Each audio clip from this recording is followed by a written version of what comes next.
Welcome to the CXR channel, our premier podcast for talent acquisition and talent management. Listen in as the CXR community discusses a wide range of topics focused on attracting, engaging, and retaining the best talent. We're glad you're here.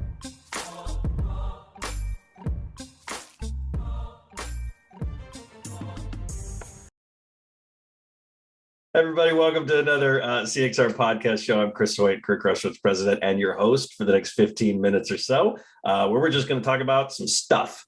But luckily, we're going to do that with one of our favorite people in the space, Terra Doyle. You are today's guest. How are you? I'm good. How are you? Great. It is wonderful to see you. It's always great to have you on the show. Thank you. Good to be here. So, Terra, for those who do not have the privilege of knowing who you are or ever having met you, why don't you give us the quick escalator pitch of sort of who you are, where you're at, what you do, and maybe how long you've been there? No, love it. So yeah, I'm happy to be a part of this. So thank you again for the invite. So Terra Doyle, based out of Indianapolis, Indiana. I have spent the last, I need to re-add the years because I think I might be now at the 19 mark. So we'll say 18 plus years in talent acquisition space. Kind of in the Holy Trinity. I worked for RPO agency. Most of my experience has been in corporate recruitment. I'm currently at Roche, and we are headquartered out of Basel, Switzerland. But again, I sit here in the Indianapolis space working remotely. I am the area of practice lead for recruiting across the Americas region. And I've now been at Roche for it'll be 4 years in March. So time is moving on. So yeah, it's been a good ride, but it's a space I love. That's why we were kind of talking about a hamster wheel earlier. Recruitment keeps going and going, and I keep coming back for more. Watch out for the pencils for anybody who missed the last podcast. So let me ask you, so you've been there 4 years. They're based out of Switzerland. How many chances have you had to go to Switzerland? Oh, man. I'm fortunate and blessed to a lot. How much is a lot? I don't know. Maybe well, put it this way. I had 8 global trips alone the year before pandemic hit. So I'd say I've probably been over there about 10 times would be my guess. Best guess. Wow. I'm really jealous. I'd love to go. Yeah, it is gorgeous. If you haven't had a chance, I would highly suggest it. Europe is just pretty in general. But yeah, it's really great location. There are a couple of pharmaceutical organizations that are based there. So it's a really good place to get some talent. That's great. So then I'm guessing in the last year or so, things have changed. Yeah, just a little bit. In fact, it'll be 2 years in February since my last official business trip, which was to Switzerland, funny enough. But yeah, so we're still in a place where, not all of our affiliates are back to campus operations in terms of like receiving, say, guests. We have, just like most, adapted to a virtual work environment and have done it incredibly successfully. And I think there's a lot of benefits. And I know we have had conversations before, Chris, and been on panels of, what did you learn and what's going to stick around? And there's just a whole lot that's going to stick around. But I miss the travel. I may have complained about it before, but I'm ready. I'm ready to get back on a plane. So put me back on a plane. Yeah, let's go. So if you've got to, instead of talking necessarily around just what's changed, because we all know that how we interview has changed, how we hire has changed. Things are still up in the air with regards to where and how we work. All of that sort of falls under the umbrella that I think is our loose topic for this conversation. That's transformation, right? Mm-hmm. So talk to me a little bit about what the term, especially within the world of TA, what the term transformation means to you, Terra. Yeah. For me, it's just really doing things in a different way. So like right? It's probably a textbook answer, but thinking about ultimately what you want to achieve and finding a different way to get there that is, some of the buzzwords, more efficient, more customer centric, in a way that kind of maximizes your brand, in a way that utilizes tools and resources in a more networked way. But in general, it's getting there in a way that is more collective and together and showing up in a different way. So it's everything from how you organize to what you use to obviously hire people in our space of talent acquisition, and really also how you engage with your other people and culture or HR partners, but most importantly, also the business. So it really is all around what kind of service delivery you want and how are you going to get there in a way that is better than how you do it today. So if I was to pare it down, that would be my explanation. Yeah, and Terra, I think since I've known you, you've always been an agent of change, right? You've been a fan of being more awesome more quickly. Right. But the pandemic really turned the intensity knob all the way to the right. Yeah. Like it really fast forwarded stuff. Was there some sticker shock? Was there really just sort of an adjustment period for you, or you were like, all right, now we're really getting it done? Did you jump right in, or was it like, oh my God, what's happening? Yeah, you know what? I think we jumped right in. And, for me personally, I obviously kind of started this by saying I lived in Indianapolis. With the exception of Roche, I've never worked for a company that's based where I sit. So I've been a fan and have worked in that virtual way for quite some time. The change really is just the business hasn't necessarily operated that way. So hiring people without seeing them, onboarding in a way that's virtual and they never come on campus. That was unique, I think, to the business, but it was something that there was no other way, and people embraced it really quick and early. I think for us, and going through our own transformation journey, really the only difficulty we had is that while you can work well in a virtual way, there are just still some elements that you really miss in getting kind of collective minds together in a room with a big old whiteboard and just kind of putting things down. Like there's still tremendous value of that. So I do think in the future state, finding the mix of that's going to be really incredibly important for us and for all companies. Yeah, it's been an interesting sort of, I've had a number of conversations with leaders like you, and they have proven that they can absolutely work successfully 100% remote, even if they don't want to all the time. Right. And even though there are instances where I think you're right, like I think a real whiteboard in a meeting is certainly different than, this virtual, whether it's Teams or Zoom or, 80 other, sort of pop-ups that we've been using.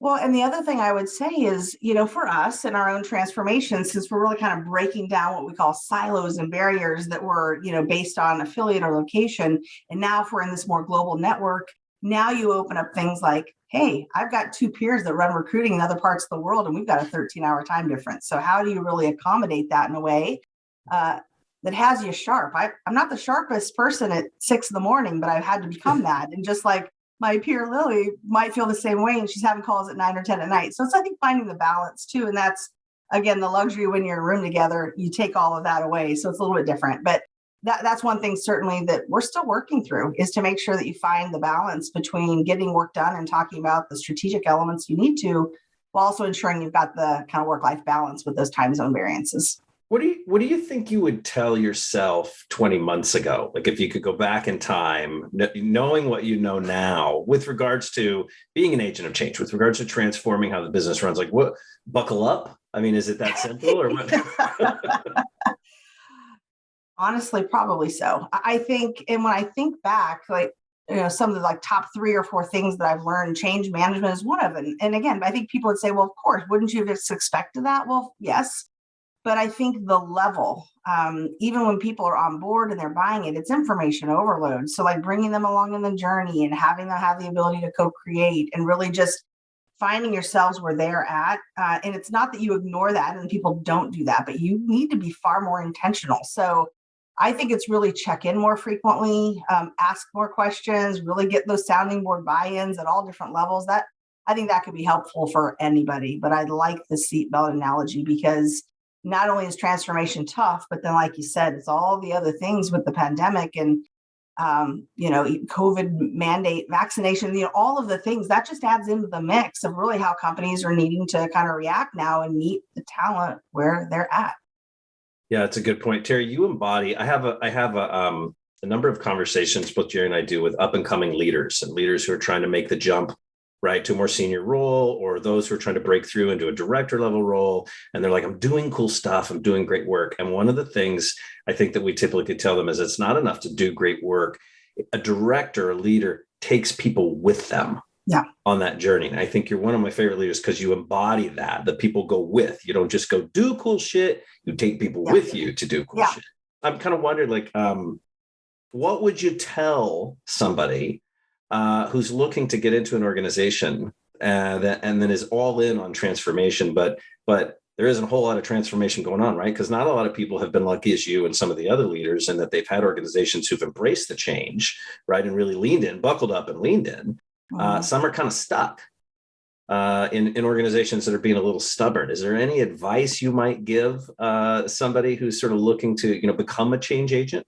I mean, I think you've got to be a disruptor. I mean, if you really are working for an organization that might be reluctant to change or just a little conservative, I guess, in their approach, traditionally when you come in, you are an expert at what you do, right? So if we've got someone in the TA space, you know recruiting. Now, a lot of people think they know recruiting, and we all know that it's just a very different game. So you got to find and bring your voice in and be that change agent in a way that really educates, because I think that there are just some assumptions that are made. Perception is our reality to manage, but you can help drive that narrative. So if you're really a big part of saying, here's what could be, and here's what is, and find your way to navigate how to get there together. I don't know. I don't want to say that it's simple, because it's not, but that's at least your starting point. And I think a lot of times, especially if you're a new leader, it's hard for people to find their voice there. And do you really want to, like, what do you want to hitch your post on? And are you possibly going to put it on the wrong thing? So I just think you have to be bold and go for it. Yeah. Just lean right in on your own. Yeah, exactly. Yeah. I love it. Good stuff. Well, Terra, you're going to take us out here. I know we're right before the holiday. Your background is putting me to shame. It looks way more festive. I love it. I have a poinsettia upstairs. I should have just drug that down here. You really should have. You got plans wrapping up the new year? You taking some time off? Obviously, you're not going to Switzerland, but. I'm not, unfortunately. Yes. Doing some local things. I mean, I believe in supporting the local arts, attending some holiday, plays that are happening at some local places in the orchestra event. So for me, it's spending the time with friends and family, incredibly important. So just getting a pause moment, because we all know that as crazy as this year is, still going to be the same thing. So 2022 is kind of getting really ready and refreshed in your mind in a place that's ready to hit the ground running. So that's what I'm going to do. I really appreciate you not saying 2022 is going to be our year. I think everybody just needs to slow down, walk softly into 2022. We're not overpromising anything.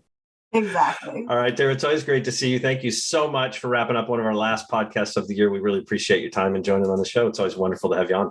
Thank you for having me on. I appreciate it. You got it. For those of you who are on live, and for those who are listening, if you listen in time, we've got a couple more meetings coming up. Last real meeting of the year is our EMEA recruiting.